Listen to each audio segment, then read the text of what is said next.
Mesdames, Messieurs, bonjour. Ravi de vous retrouver pour cette nouvelle édition du JT Cultures et Marchés. Nous commencerons cette émission en évoquant les conditions climatiques difficiles au Brésil, sans oublier le début des récoltes de blé en Argentine. Ensuite, nous reparlerons de l'avancée des semis de blé en Europe, avant de conclure par un focus sur les exportations ukrainiennes de colza. Au Brésil, depuis le début des semis de soja, il y a un mois, les pluies sont rares et les températures supérieures à 40 degrés Celsius perturbent fortement le début du cycle de production. Les perspectives d'une récolte de soja tardive font aussi naître des craintes sur un retard des emblavements de maïs pour la seconde récolte de l'année que l'on appelle la safrina.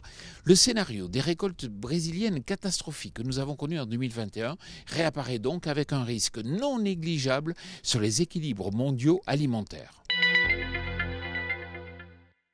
Les récoltes de blé débutent juste dans le nord de l'Argentine avec à peine 7% des surfaces moissonnées. Les cultures ont souffert de la chaleur même si les pluies des dernières semaines leur ont donné un second souffle. Résultat, 47% des surfaces sont encore jugées en mauvais état. La bourse Buenos Aires a d'ailleurs revu son estimation de production à la baisse, passant de 16,2 millions de tonnes à 15,4 millions de tonnes, alors que la moyenne des 5 dernières années était quand même de 18,3 millions de tonnes.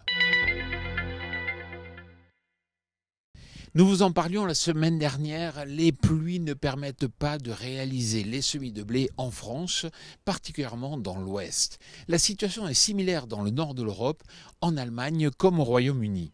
La persistance des pluies restera donc sous surveillance durant tout ce mois de novembre, tandis que les conditions de semis sont bien plus favorables en Ukraine et en Russie, laissant espérer de meilleurs potentiels de production. 3,4 millions de tonnes, c'est le tonnage export de colza ukrainien cette année. C'est autant que le record de l'an passé, mais attention, cette année, la dynamique est différente car le début de la campagne a été retardé par une entrave des moyens logistiques du fait de la guerre, bien entendu.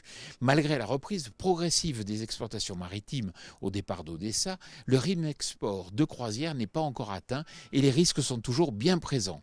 C'est pourquoi le colza ukrainien devrait continuer d'alimenter le marché européen, même durant les premiers mois de 2024, alors que la plage d'exportation se termine normalement en décembre.